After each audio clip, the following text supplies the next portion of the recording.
Why are the banks closed tomorrow? Juneteenth. The new holiday they did a few years ago. Okie dokie then. I know, right? Pull my fucking truck. Pull my truck around. Please. Pull my truck around. And give me my keys to my truck. I don't want this to them. Please go get my truck. Thank you. Is it this one right here? Yeah, no, it's a Berkeley Taco. Hey,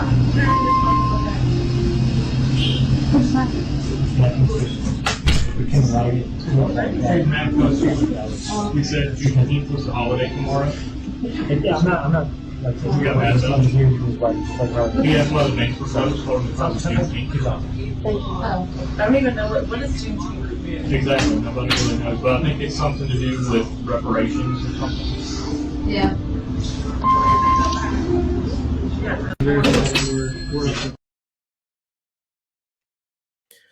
So that was a video played from Care Auto back in Wilson, North Carolina. And I'm from Greenville, so that's hitting pretty close to home. The lady claimed that it was racist, but it wasn't quite racism, but it still wasn't good. And they tried to run and post their video online thinking that they would get sympathy points, and it went backwards on them. And then they posted that she cussed. She said, "Give me my fucking truck," which you did hear her say that. But is that wrong? That's more like disrespectful. But on the back end, the fact that you have no idea what Juneteenth is in the presence of a Black person who is your customer is just as disrespectful. So one disrespect gets another disrespect. And I admire the courage of that woman being in a room full of white guys in a county that's nothing but red, sitting next to people who look like they hang out with folks in this kind of a nature right here. This is a man who should be the next president of the United States. Yes. All right, Jay, it's time to show these people what white power is all about. White power. And I commend her for being able to get her truck back and say, "I'm not going to deal with this." That was a good protest. But upon further investigation from the people on them TikTok streets, we learned that one of the foundations of how this behavior happened with this company is because they're not that great with customer service any damn way. Take a look at this. So I know by now you've probably seen the video of Synergy Auto Care in Wilson, North Carolina, and their remarks surrounding Juneteenth. So I went on their website and I looked at their reviews, and this review was left by a real customer 4 months ago. And they said that basically they weren't able to get an exact quote for what they wanted done to the car over the phone. Look at the response that was given from the owners. We don't quote any jobs like that over the phone for multiple reasons.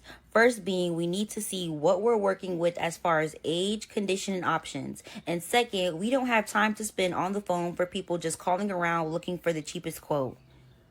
What? That is a very rude response coming from a place of business. That is crazy. This is the owner actually responding. I'd really like to know who's running their business page.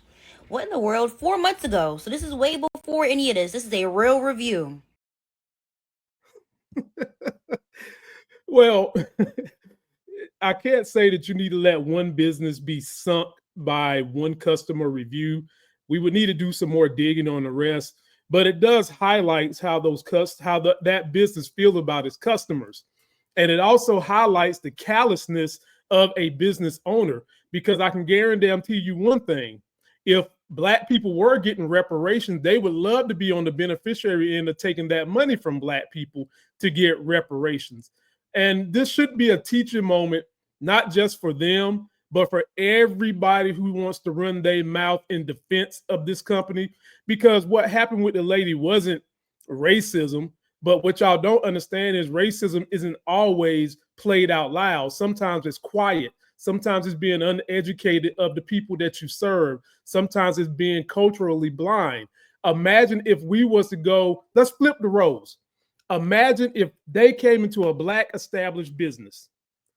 They were the only white person in there, and they overheard us talking about what the fuck do we need to be, why the fuck the banks closed on 4th of July? Why the fuck the banks closed on Columbus Day? And then a Black person were to say, and then start yucking it up, Well, I heard that the 4th of July was to celebrate the death of African Americans. You wouldn't be feeling all that happy. You'd be calling them people unpatriotic and all kinds of other shit.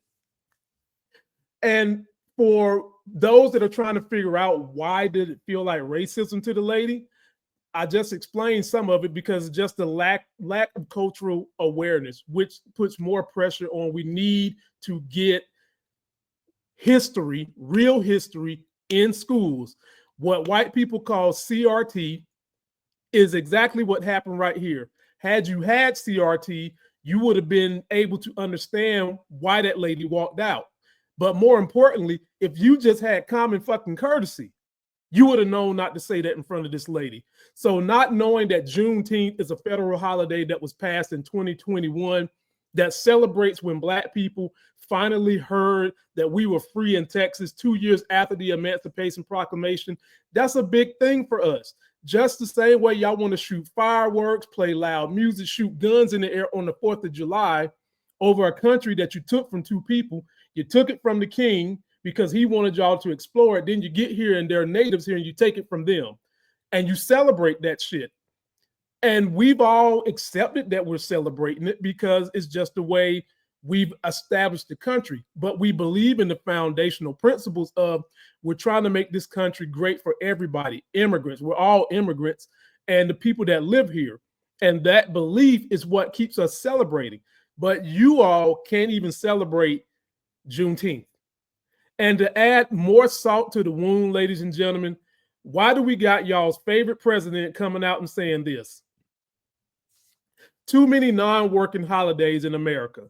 It costs our country billions of dollars to keep all these businesses closed. The workers don't want it either. Soon we'll end up having a holiday for every once working day of the year. It must change. And not only him, but Charlie cut me in the butt. Kirk had to run his mouth. Today, all of our Turning Point USA staff will be working.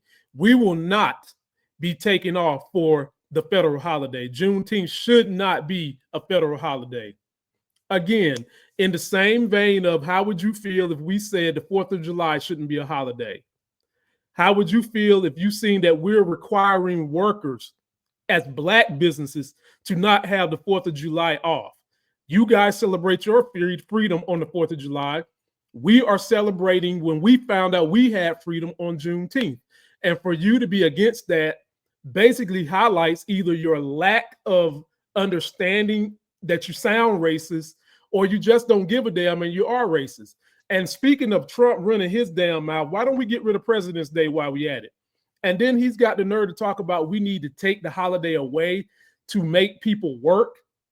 That's the problem with America right now. That's the problem with MAGA.